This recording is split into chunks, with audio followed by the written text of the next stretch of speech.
To flip flops are interconnected as shown in the figure.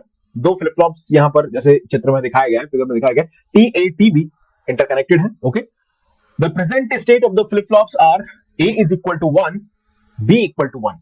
यानी कि जब circuit ये स्टार्ट हो रहा है, यानी कि जो लॉजिक सर्किट है वो जब ऑपरेट करना शुरू करेगा उस समय पर ए की वैल्यू 1 है और बी की वैल्यू भी क्या है 1 है। Okay, the input x is given as, जो x की वैल्यू है वो है 1 0 1 in the next 3 clock cycles. यानी कि हम ये बोल सकते हैं कि फर्स्ट क्लॉक साइकिल में 1 अप्लाई किया है, x is equal to 1। Second clock cycle में x is equal to 0 apply किया है और थर्ड क्लॉक साइकिल में फिर से x इक्वल टू 1 अप्लाई कर दिया है। ओके, ऐसा स्टेटमेंट में मेंशन है इन द नेक्स्ट 3 साइकिल्स। अगली 3 साइकिल्स में इस तरह से जो x की वैल्यूज हैं वो यहां पर अप्लाई की गई हैं। The decimal equivalent of A B Y under binary, A B Y आपसे पूछा गया है, यानी कि आपसे पूछा गया है ए बी की जो वैल्यूज हैं वो और जो आउटपुट यानी कि जो फाइनल आउटपुट है और गेट का, वो अगर हम कंबाइंड कर दें तो बाइनरी नंबर सिस्टम में जिसमें ए को मानना है MSB, A is most significant bit, okay, and Y है least significant bit after the third clock cycle is. Okay, तो आपको इसका डेसिमल इक्विवेलेंट बताना है, न्यूमेरिकल आंसर टाइप क्वेश्चन है। तो मैं समझता हूं दोस्तों ये क्वेश्चन है मॉडरेट लेवल का।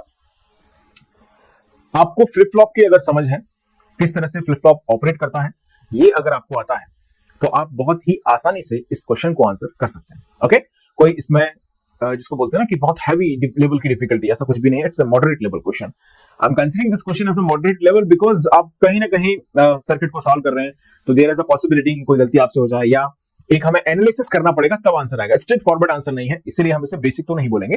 एक एनालिसिस पर बेस्ड है इसका आंसर, आपको एनालाइज करना पड़ेगा सर्किट कैसे ऑपरेट हो रहा है, तो ऑब्वियसली हम इसे कंसीडर करेंगे as a moderate level question. Okay, so guys as usual pause the screen right now and try to attempt this question at least once. Okay, सबसे पहले आप क्वेश्चन को नोट कर लें, मैं थोड़ा साइड हो जाता हूं। क्वेश्चन को आप नोट कर लें, जल्दी से लिखें क्वेश्चन को। लिख लिया है सभी ने? ओके, स्क्रीन को पॉज करके लिख लिया करो, लिखने का मतलब ये। और स्क्रीन को पॉज कर दें दोबारा से और इस क्वेश्चन को एक बार रफ शीट में भी भले ही ट्राई कर लें। चलिए, आप लोगों ने हो सकता है कि आंसर इसका फाइंड कर लिया हो सही। चलिए मैं आप सॉल्व करता हूं, आंसर आप मैच करना जो भी आता है। सबसे पहले हमें इनिशियल स्टेट की बात की गई है, तो दोस्तों इनिशियल स्टेट में यहां पर बोल दिया है कि भाई ये 1 है और यहां पर 1 है, ठीक है, यहां पर भी क्या है 1 है। a equal to 1 b equal to 1 present state of the flip flop, ये प्रेजेंट स्टेट यहां पर प्रेजेंट है। इतनी बात समझ में आ रही है सभी को? a पर 1 b पर 1 बिफोर अप्लाइंग द क्लॉक हम इसे बोल सकते हैं एज अ प्रेजेंट स्टेट।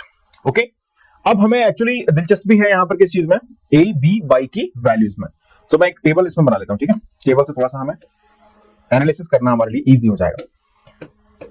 तो 1 by 1 जो वैल्यूज हमारे पास हैं, चाहे वो x की वैल्यू हो with respect to first second third clock pulse, x की वैल्यू a b y की value, okay, a b and y।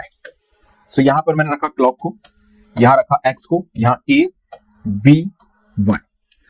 तो जब हमने क्लॉक यहां पर अप्लाई नहीं करी है तो उस समय पर हम ये मान सकते हैं कि जो a b की इनिशियल स्टेट है उसकी वैल्यू रखी गई है 1।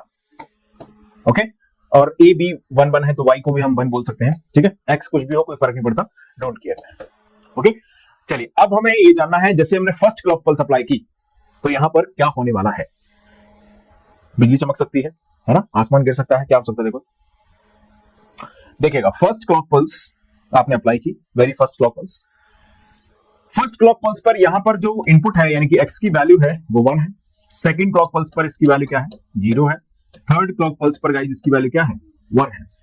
फर्स्ट सेकंड थर्ड, तो फर्स्ट क्लॉक पल्स आपने अप्लाई की, यहां पर इसकी वैल्यू क्या रखी है आपने, 1, यानी कि x इज इक्वल टू क्या है गाइस, 1। ओके, अब आप एक चीज समझिएगा, फर्स्ट क्लॉक पल्स अगर हम अप्लाई करें और दोनों को अगर आप नोटिस करें, दोनों फ्लिप फ्लॉप्स को नोटिस करते हैं, ये ऊपर वाले को a और b को, तो दोनों ही फ्लिप फ्लॉप कैसे हैं यहां पर सिंक्रोनाइज्ड है, यानी कि दोनों के अंदर जो ट्रिगर सिग्नल है वो साइमल्टेनियसली अप्लाइड होगा, मतलब दोनों ही फ्लिप फ्लॉप एक साथ ट्रिगर होंगे, खटक स्विच ऑन किया खटक, तो दोनों ही फ्लिप फ्लॉप क्या होंगे, एक साथ ऑपरेट होंगे।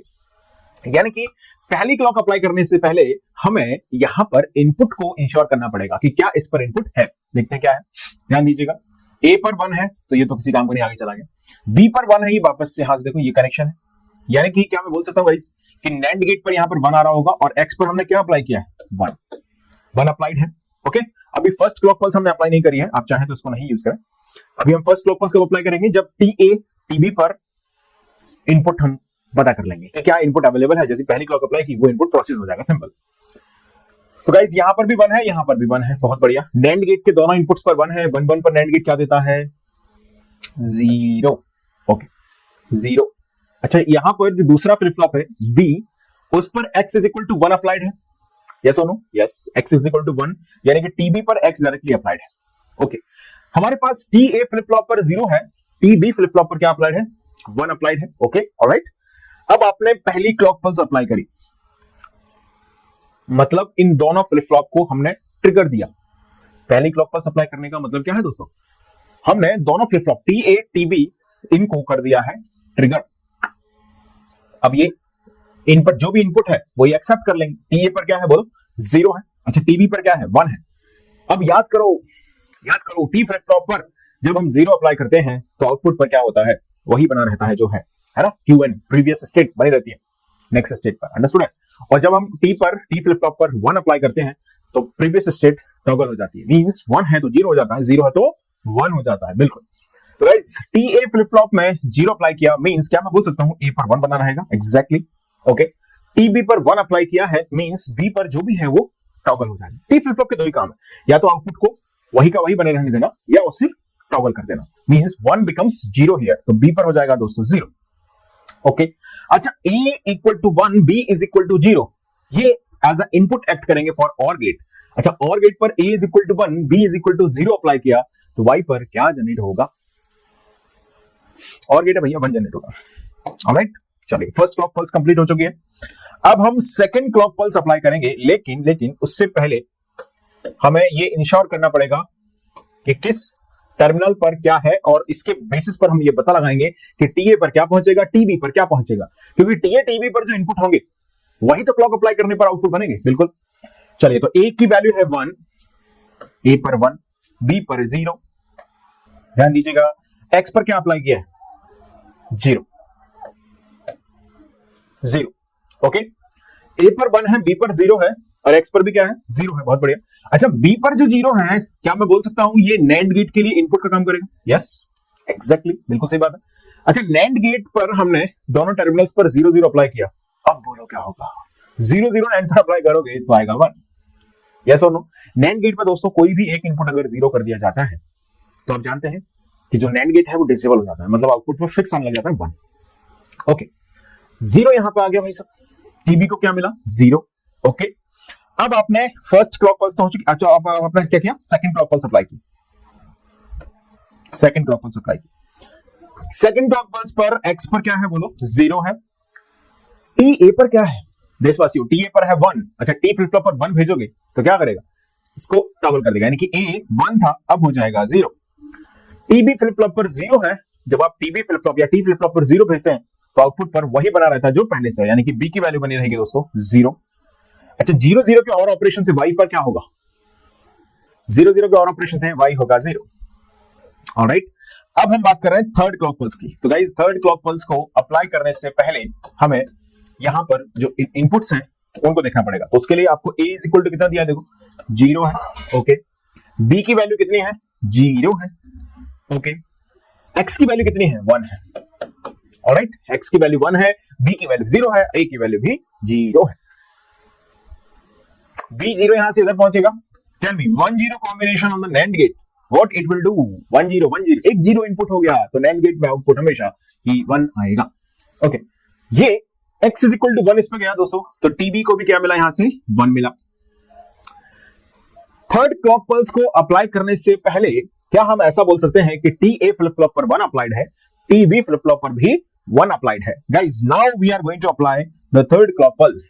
तो जैसे आप थर्ड क्लॉक पल्स अप्लाई करते हैं यहां पर तो क्या चमत्कार होगा, आप जानते हैं T फ्लिप फ्लॉप पर 1 अप्लाई करने का मतलब है कि जो आउटपुट प्रेजेंट है पहले से वो पागल हो जाएगा, टॉगल हो जाएगा। ओके तो A 0 है तो 1 हो जाएगा। अच्छा X में यहाँ पे क्या है, 1 है, बहुत बढ़िया।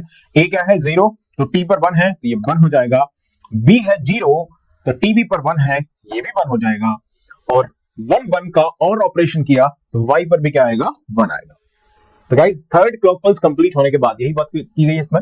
Next 3 clock cycles, the decimal equivalent of A B Y with A being MSB and Y being LSB after the third clock cycle is, तीसरी क्लॉक साइकिल के बाद A B by under binary क्या value आ रही है बोलो? A की value 1, okay, B की value भी 1 और Y की वैल्यू भी 1 अंडर बाइनरी। इसका डेसिमल क्या होगा? 111 in binary equal to what? 7 in decimal. Yes, तो आंसर इज व्हाट? आंसर है इसका 7। बात समझ में आ गई सभी को? तो बहुत ही आसानी से आप इस ऑब्जर्वेशन को समझ सकते हैं। ओके, सो ये गेट इंस्ट्रूमेंटेशन 2020 का क्वेश्चन है।